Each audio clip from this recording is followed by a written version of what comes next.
할렐루야. 오늘 또 예배 나오신 믿음의 성도님들 주님의 이름으로 환영하고 축복합니다. 예배를 통해서 하나님이 큰 영광 받으실 줄로 믿습니다. 조금 전에 읽었던 하나님 말씀 마태복음 20장 20절에서 28절의 말씀 가지고 저는 주의 잔을 마실 자라는 말씀을 전하려고 합니다. 여러분, 오늘은 종료주일입니다. 종료주일은 예수님이 십자가의 고난을 당하시기 위해서 친히 예루살렘 성으로 입성하신 날이에요. 그 당시 분위기는 굉장히 초라했죠. 그런데 한편으로는 굉장히 우호적이었어요. 왜냐하면 나귀 새끼를 타고 입성하시는 예수님을 그 주변에 있는 수많은 사람들이 자기들의 겉옷을 펴고 밭에서 벤 나뭇가지를 꺾어서 열렬히 환호했거든요.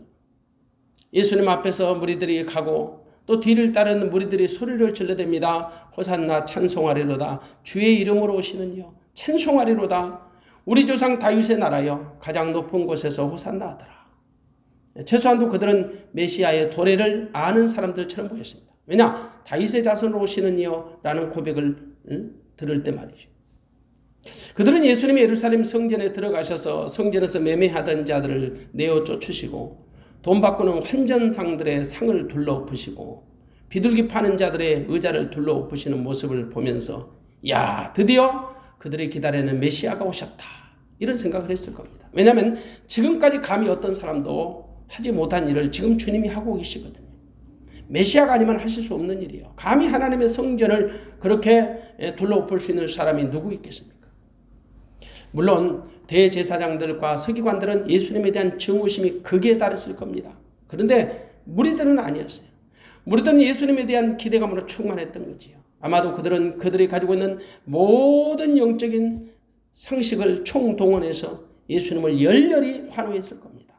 그런데 여러분, 그것이 얼마 가지 못해요. 막상 예수님이 불법을 저지른 자 앞에서 아무 능력도 발휘하지 못한 채 힘없이 당하는 모습을 보면서 자신들의 판단이 잘못됐다는 것을 느끼게 됩니다. 최소한도 그들이 생각하는 메시아는 불의한 자들을 쳐부수고 다윗 같은 능력을 보여줄 것으로 기대했거든요. 근데 예수님은 영 아니었어. 그들의 눈에 비친 예수님은 너무나도 연약하고 무기력하고 초라했던 거죠. 그래서 그들의 생각이 바뀝니다. 행동이 바뀝니다. 행동이 거칠어지기 시작해요. 본색이 드러난 거죠. 그들은 자기들의 기대와는 달리 예수님의 재판을 받으시며 고난당하는 모습을 보면서 실망했던 겁니다. 왜냐하면 그들은 그런 것을 분별할 수 있는 능력이 없잖아요. 이것은 바로 육신을 믿고 따라다니는 사람들의 특징이에요. 그래서 그들의 본색이 드러난 겁니다. 먼저 예수님과 함께 3년 이상을 한솥밥을 먹던 제자들이 술렁거려요. 그래서 베드로 같은 제자는 하루 저녁에 예수님을 3번이나 부인하고 맙니다. 가룟 유다, 예수님을 은삼십에 팔아버리지요. 오늘 본문에 나오는 이 제자들의 모습 보니까 한심하기 짝이 없습니다. 그냥 그저 자리 다툼에 연연하는 거예요. 오늘 본문은 세베대의 아들의 어미가 그 아들들을 데리고 예수님께 나와서 청탁하는 장면입니다. 세베대는 사도 요한과 야고보의 아버지예요. 세베대의 아내는 살로메입니다. 그러니까 살로메가 요한과 야고보 자기 두 아들을 데리고 예수님께 와서 청탁하는 장면이에요. 그 청탁하는 내용이 뭡니까? 바로 20절에 보니까 그때 세베대의 아들의 어미가 그 아들들을 데리고 예수께 와서 절하며 무엇을 구하는 겁니다. 예수께서 가르치되 무엇을 원하느냐? 가로되 이 나의 두 아들을 주의 나라에서 하나는 주의 우편에 하나는 주의 좌편에 앉게 명하소서. 청탁이죠. 물론 그 세베대의 아내가 요한과 야고보의 어미가 두 아들을 데리고 예수님께 와서 청탁을 하지만 문제는 요한과 야고보의 수준도 이와 못지않은 거예요. 이들의 수준도 같아요. 같은 생각을 가지고 예수님께 찾아온 거지요. 근데 그들만의 수준이 아니에요. 그것을 쭉 지켜보던 제자들, 나머지 10명의 제자들도 수준이 똑같습니다. 오늘 24절에 보니까 10제자가 듣고 그 두 형제에 대하여 분이 여기거든 화를 냅니다. 10제자, 나머지 10명의 제자가 그 두 형제에 대해서 분이 여기는 마음을 가진 거죠. 한 통속이에요. 어미와 함께 예수님을 찾아와서 청탁하는 요한과 야고보나 그 소리를 듣고 열받아서 분노하는 제자들 10명 모두가 다 그 밥에 그 나물이다. 예수님을 추종하는 제자들 모두가 다 육신의 영달을 위해서 따라다닌 거예요. 3년 동안 주님께서 제자 훈련 받았던 제자들이 이 모양인데 하물며 일시적으로 따라다니는 무리들 오죽하겠습니까? 그들은 불과 얼마 지나지 않아서 노골적으로 예수님을 십자가에 못 박으라고 외칩니다. 불과 얼마 전에 예수님을 열정적으로 환호하던 그 모습이 없어요. 무서운 폭도로 바뀐 거죠. 예수님을 흉악한 살인 강도보다 못하게 취급을 해요. 인간은 자기 목적이 달성되지 못하면 이렇게 달라져요. 예수님이 이런 죽음의 음모가 도사리고 있는 예루살렘으로 입성하신 날, 그것이 바로 종료주일이에요. 십자가에 친히 해를 당하시기 위하여 주님께서 입성하신 그 종료주일. 이 종료주일부터 시작해서 한 주 동안 예수님의 고난이 시작됩니다. 이른바 고난주간이 되는 거지요. 기독교는 예수를 그리스도로 믿는 종교예요. 예수님의 그리스도의 사역은 십자가를 통해서 완성이 됩니다. 그 십자가 없는 기독교는 상상이 안 되고 십자가 없는 예수님 상상할 수 없는 거죠. 무엇보다 십자가 없는 구원은 있을 수 없는 거예요. 그러므로 기독교는 십자가의 사건이 인류를 구원하시는 최고의 사건이고 최대의 사건이 됩니다. 십자가는 모든 인간의 더럽고 추한 죄를 단번에 해결하시는 제단이 되고 구원의 방편이 되는 것입니다. 십자가를 통해서 인류권을 마련하신 분이 하나님이시고 그 십자가를 친히 감당하시고 구원을 완성하신 분이 예수 그리스도입니다. 그래서 우리는 십자가의 은혜, 십자가의 사랑, 십자가의 공로 결코 잊을 수 없는 거죠.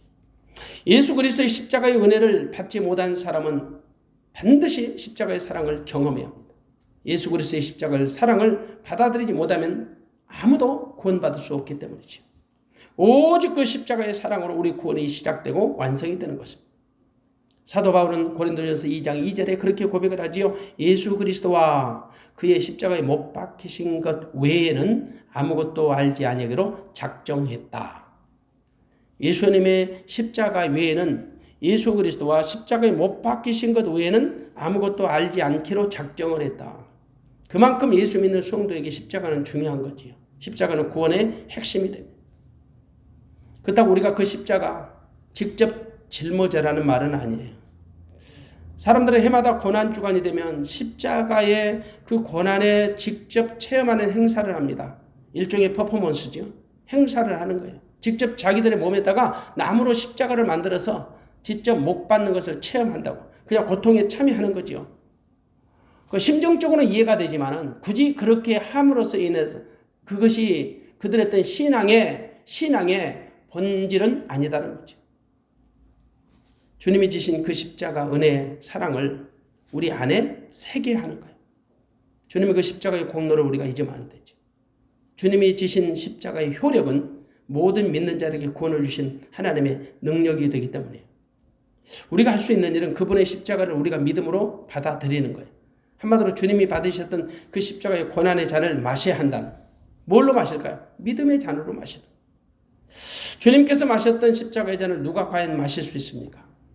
주님이 마셨던 십자가의 잔을 단순하게 죽음의 독배라고 생각하면 안 돼요. 이는 십자가를 모르는 사람들의 무지한 발로죠. 주님이 마셨던 그 고난의 잔은, 십자가의 잔은 승리의 축배를 위한 소막이에요. 예수님이 마셨던 고난의 잔은 인간의 모든 죄악을 단번에 해결하시는 구원의 잔이거든요. 또한 사단의 머리를 부수고 승리하신 영광의 잔이에요.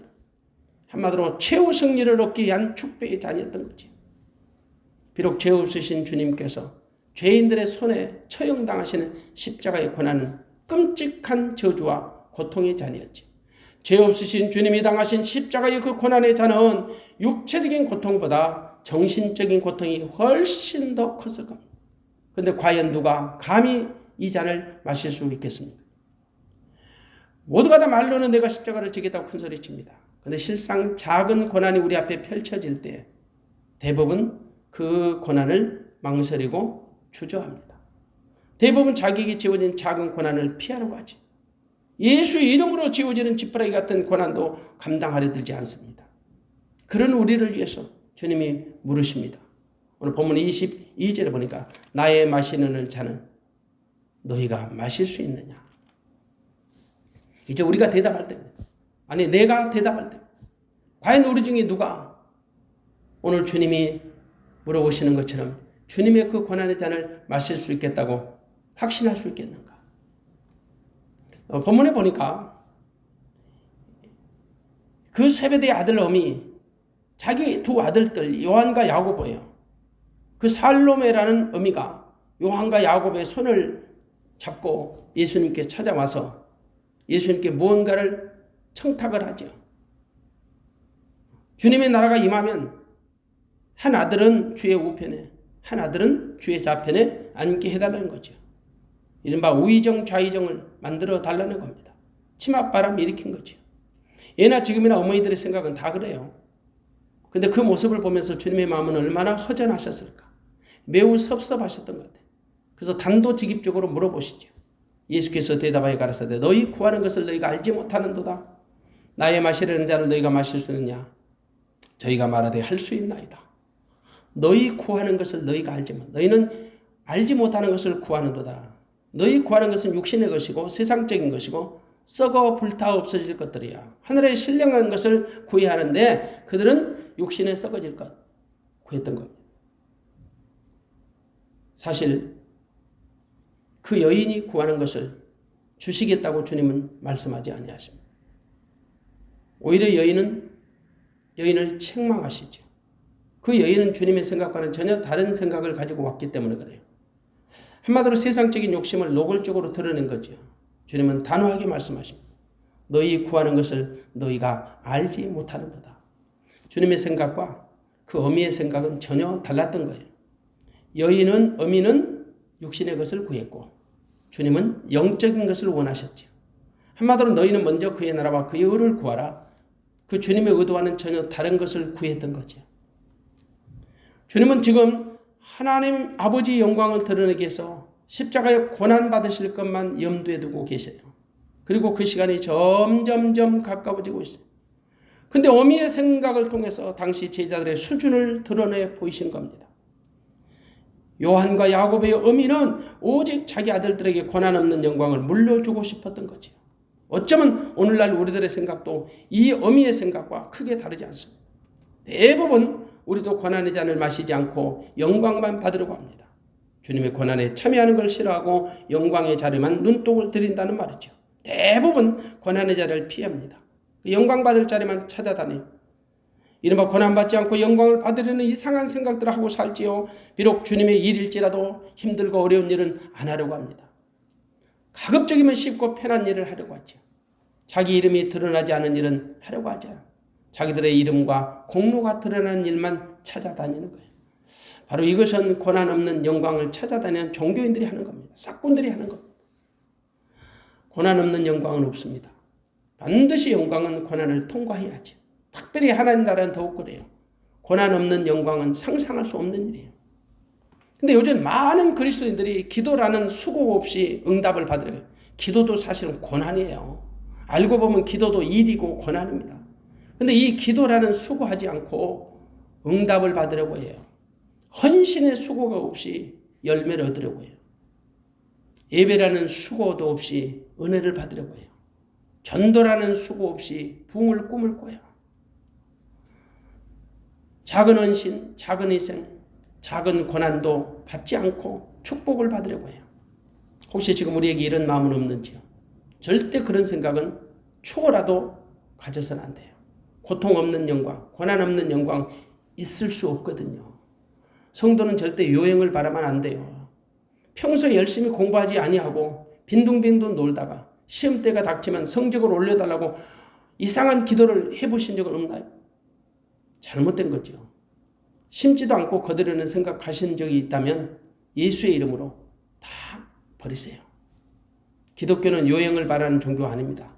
심는 대로 거두는 종교입니다. 주님이 본문에서 말씀하시는 누가 나의 잔을 마실 수 있느냐? 그 말씀의 의도가 뭘까요? 과연 누가 나의 고난에 참여할 수 있겠냐 이 말이죠. 다시 말해서 과연 누가 나의 십자가를 지고 자기 십자가를 지고 따라오겠냐는 말이에요. 주님이 지금 우리에게 물으십니다. 과연 누가 나의 잔을 마실 수 있겠느냐?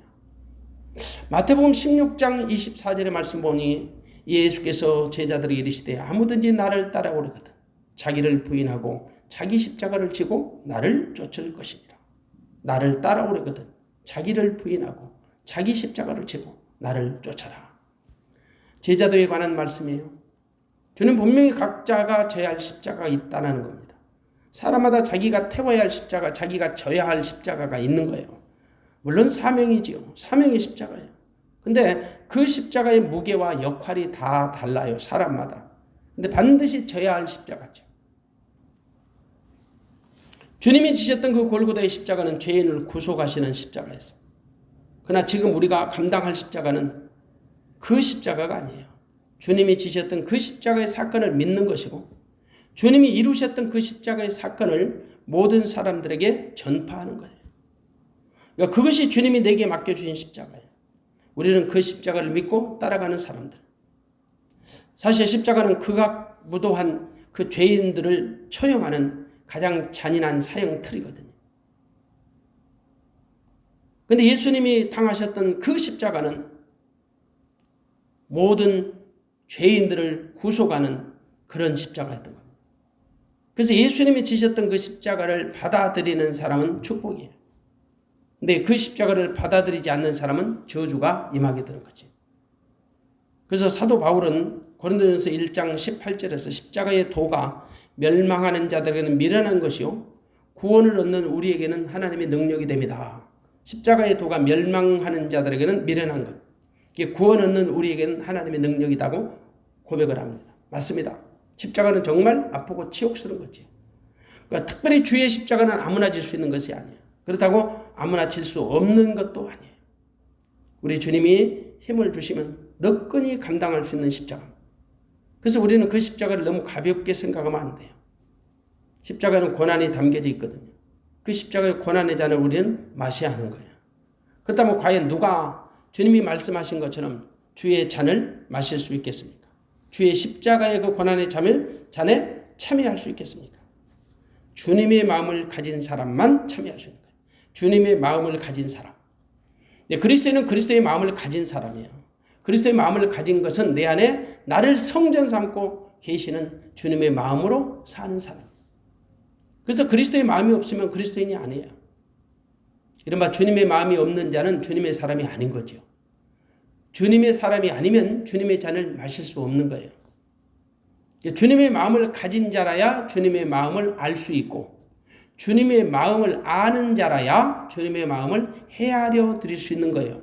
주님의 마음을 갖지 못한 자가 어떻게 주님의 마음을 알 수 있으며 주님의 마음을 알지 못하는 자가 어떻게 주님의 마음을 헤아려 드릴 수 있겠습니까? 주님의 마음을 헤아려 드릴 수 없는 사람이 어찌 주님의 제자가 될 수 있겠냐는 말이에요. 제자는 스승의 마음을 잘 헤아려 드리는 자라. 효자는 뭐 부모의 마음을 잘 헤아려 드리는 자녀죠. 그렇다면 성도는 어떤 사람이? 주님의 마음을 잘 살펴드리고 헤아려 드릴 줄 아는 사람. 그게 성도예요. 그런데 미안하지만 당시 주님을 모시고 따라다닌 제자들도 주님의 마음을 알지 못했어요. 주님을 이해하지 못한 거지. 그들은 어디로 튈지 모르는 늑비콩과 똑같았어요. 정말 불안했던 거지. 왜냐? 육신의 생각만 가지고 주님을 따랐기 때문에. 자기들의 사사로운 감정에 치우쳐 따르던 거지요. 그래서 그들에게는 주님의 마음이 전혀 없는 거예요. 주님의 마음이 어떤 마음일까요? 대표적으로 겸손하죠. 근데 그들에게 겸손함이 있던 거죠? 없지요. 다들 자기 잘난 맛으로 주님을 따라다닌 거예요. 특별히 본문에 나오는 그 세베대의 아들 이른바 요한과 야고보의 마음속에도 겸손함이 없어요. 그러니까 그 어미도 그런 생각을 하면서 치맛바람을 불러 일으킨 거죠. 주님의 마음은 겸손한 마음이에요. 겸손은 주님의 마음이에요. 그 주님이 친히 말씀하신 나는 마음이 온유하고 겸손하다. 결국 그들이 겸손하지 못한 것은 주님의 마음이 없어서 주님의 마음이 안 되어서 그런 겁니다. 주님은 기회 있을 때마다 주님이 이 땅에 오신 목적을 밝혀주셨어요. 그런데 제자들은 그 주님의 그런 마음을 전혀 알지 못했죠. 왜냐? 제자가 안 됐으니까.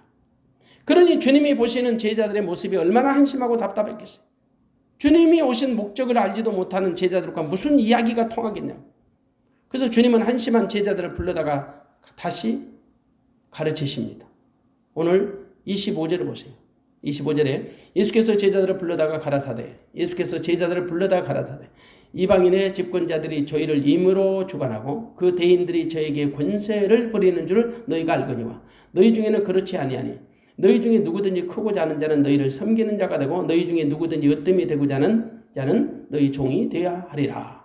인자가 온 것은 섬김을 받으려 함이 아니라 도리어 섬기려 하고 자기 목숨을 많은 사람의 대속물로 주려 함이니라. 28절 보세요. 인자가 온 것은 섬김을 받으려 함이 아니라 도리어 섬기려 하고 자기 목숨을 많은 사람의 대속물로 주려 함이니라.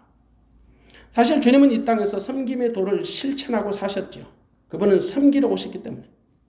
그래서 주님은 말씀으로 섬기셨어요. 기도로 섬기셨어요. 병든 자를 고침으로, 귀신 들린 자를 귀신을 추방하심으로 섬겨주신 거죠.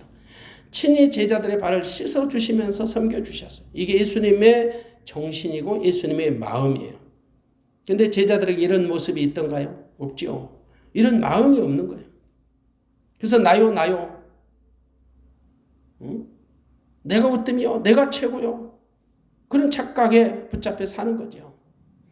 그들은 예수님을 통해서 자기들의 유익을 얻으려는 마음밖에 없었던 거죠. 어쩌면 그 모습이 지금 우리들의 모습이 아닌가. 과연 이런 자들을 통해서 우리 주님이 무엇을 기대할 수 있겠는가. 그러므로 우리 주님의 고난의 잔을 마실 수 있는 성도는 반드시 주님의 마음을 가진 사람이다. 주님의 마음을 가진 것으로 만족하지 말고 주님의 마음을 헤아려 드리고 또 주님의 마음으로 살아야 하는 겁니다. 그래서 그 사람이 바로 주님의 고난의 잔을 마실 수 있는 겁니다.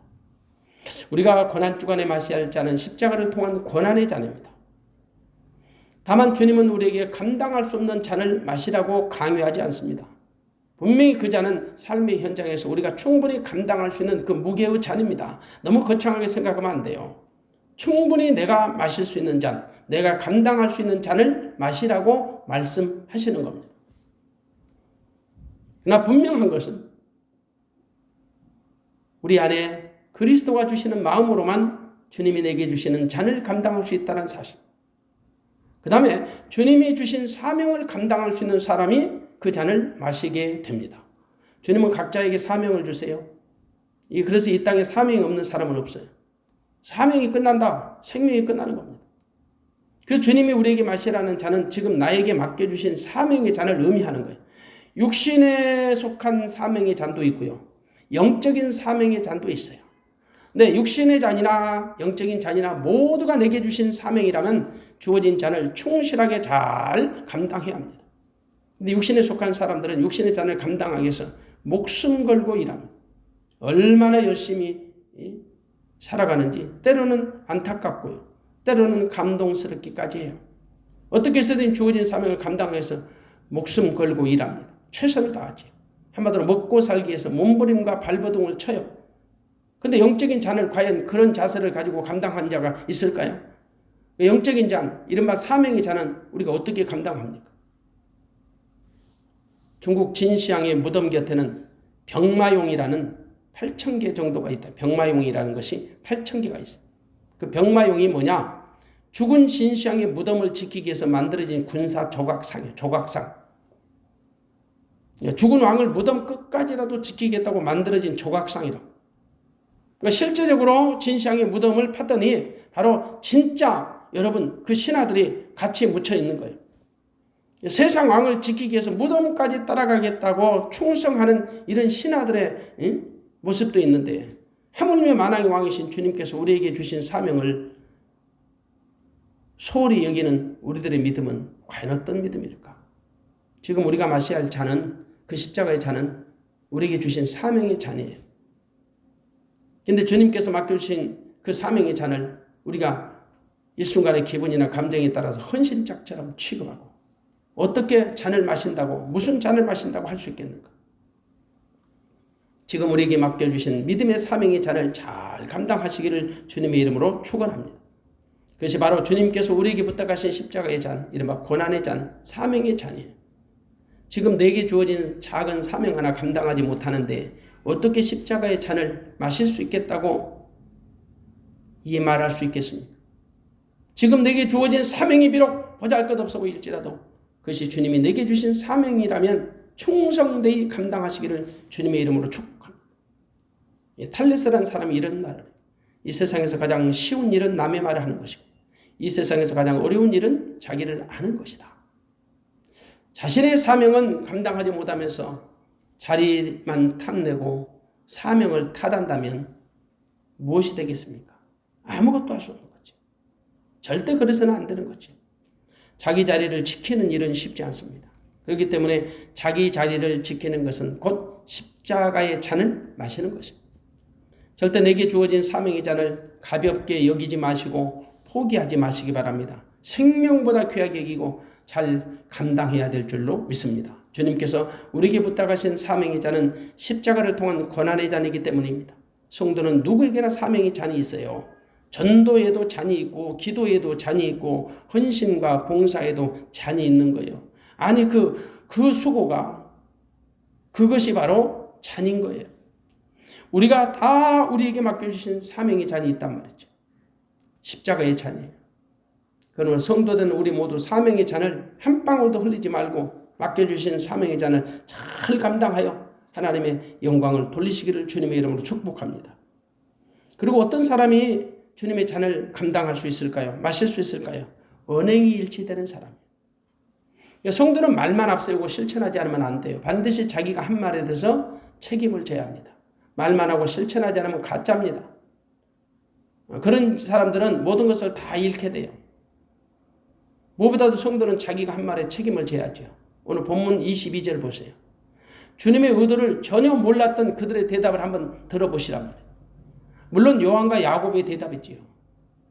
자, 22절에 보니까 예수께서 대바에 가라사대 너희 구하는 것을 너희가 알지 못하는도다. 나의 마시려는 잔을 너희가 마실 수 있느냐? 나의 마시려는 잔을 너희가 마실 수 있느냐? 그렇게 주님이 물으실 때에 요한과 야고보가 저희가 말하되 할 수 있나이다.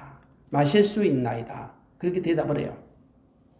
과연 정말 그들이 주님의 의도하심을 알고 그런 대답을 했을까요? 어쩌면 주님으로부터 책망조의 말씀을 들었습니다. 그리고 질문을 받는 거예요.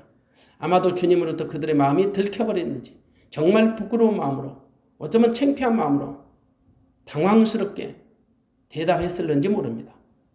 주님으로부터 받은 질문은 그들은 무척 당황스럽게 아주 난감하게 했을 거예요. 너희가 나의 잔을 마실 수 있겠느냐? 주님의 질문을 받은 그들은 잔을 마실 수 있겠다고 대답하지요. 주님의 속내를 전혀 모른 채 대답했을 거예요. 어쩌면 엉겁결에 주님의 질문은 곧 닥쳐올 십자가의 고난을 염두에 두고 하신 말씀이잖아요. 이른바 십자가의 고난의 잔을 말씀하신 거죠. 예수님과 함께 십자가의 고난에 참여할 수 있겠냐고 물으신 거예요. 나의 가는 길에 너희가 같이 올 수 있느냐? 십자가를 지고 예수님을 따라오겠느냐고 질문하신 거예요. 근데 그들은 머뭇거리지 않고 대답을 해요. 할 수 있나이다. 우리가 마실 수 있나이다. 당시 여러분 제자들 예수님의 말을 갖지 못했고 알지도 못했어요. 특별히 그 당시 정황으로 볼 때, 아니 분위기로 볼 때 아무도 주님의 그런 마음을 아는 사람도 없었고 또 주님의 마음을 가진 사람도 없었어요. 특별히 요한도 야고보도 몰랐죠.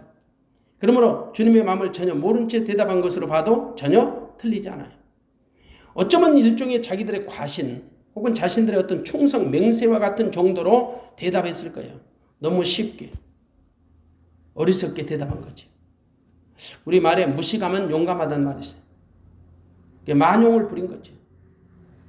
근데 여러분 문제는 그럼에도 불구하고 그들은 그들의 고백처럼 고난의 잔을 마셨던 거예요. 주님이 의도하시는 고난의 쓴 잔을 마셨던 거지요. 그들은 주님의 이름으로 고난을 당했어요.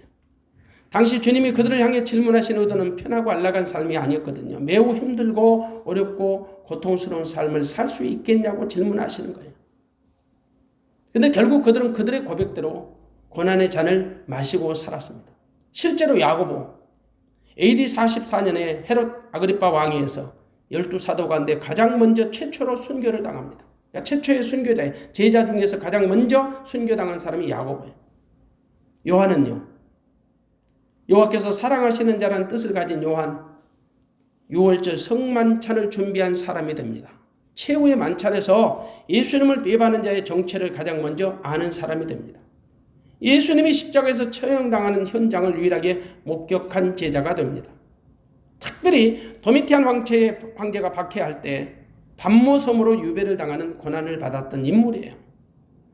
그는 예수님의 12제자 가운데 자살했던 가룟 유다를 제외하고는 순교를 당하지 아니한 제자를 우리가 기억하지만 실제적으로 그의 삶은 고난의 연속이었습니다. 아니 순교자적 삶을 사는 거지. 고난의 잔을 마시고 살았던 거지.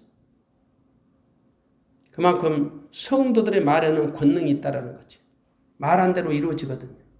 근데 성도는 항상 그래서 긍정적인 언어, 적극적인 언어, 살리는 언어를 써야 해요. 비록 절대 부정적이거나 소극적인 언어, 남을 죽이는 언어는 결코 사용하면 안 돼요. 반드시 성경적인 축복의 언어, 사람을 살리는 생명 언어를 써야 하는 거죠. 그러면 말한 대로 이루어지는 거예요. 오늘날 여러분 성도들이 말만 앞선다고 비난을 참 많이 받아요. 결코 조심해야죠.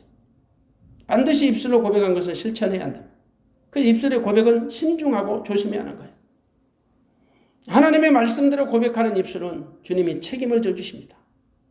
때문에 성도는 믿음의 언어를 써야 해요. 무릇 지킬 수 있는 말만 해야 한다. 중국에서 아이가 태어나면 오향이라는 것에서 젖먹이기 전에 5가지 맛을 보게 한답니다. 오향.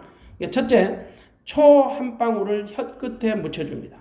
초 한 방울을 혀끝에 묻혀줍니다. 둘째, 소금을 혀끝으로 핥게 합니다. 소금을 혀끝으로 핥게 해요. 셋째, 쓴바귀의 흰 즙을 혀에 묻혀줍니다. 쓴바귀의 흰 즙을 혀에 묻혀줍니다. 넷째, 가시로 혀끝을 찔러 아프게 합니다. 가시로 혀끝을 찔러 아프게 합니다. 다섯 번째, 사탕을 핥게 해서 단맛을 보게 한다는 겁니다. 다섯 번째로 사탕을 핥게 해서 단맛을 보게 해요. 그러니까 이 모습을 보았던 미국인 선교사가 신생아를 학대하는 줄로 알고 아주 원시적이고 못된 습관이라고 비판을 했어요. 그러자 이모당이라는 작가가 반박하기를 서양 문명이 인생을 보는 것에 한계가 있듯이 깊은 뜻을 알지 못하는 인생도 한계가 있다.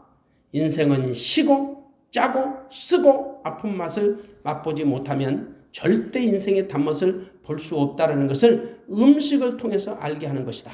그렇게 반박을 했어요. 인생은 시고 짜고 쓰고 아픈 맛을 맛보지 못하면 인생의 단맛을 볼 수 없다. 들어보니까 일리가 있죠. 누구든지 인생의 단맛을 보기 위해서 인생의 쓴맛을 먼저 체험해야 합니다. 그런 차원에서 영적인 고난도 마찬가지예요. 고난의 잔을 맛보지 못하면 절대 영광을 맛볼 수 없는 거예요. 십자가 고난 없이는 영광이 없는 거지요. No cross, no crown.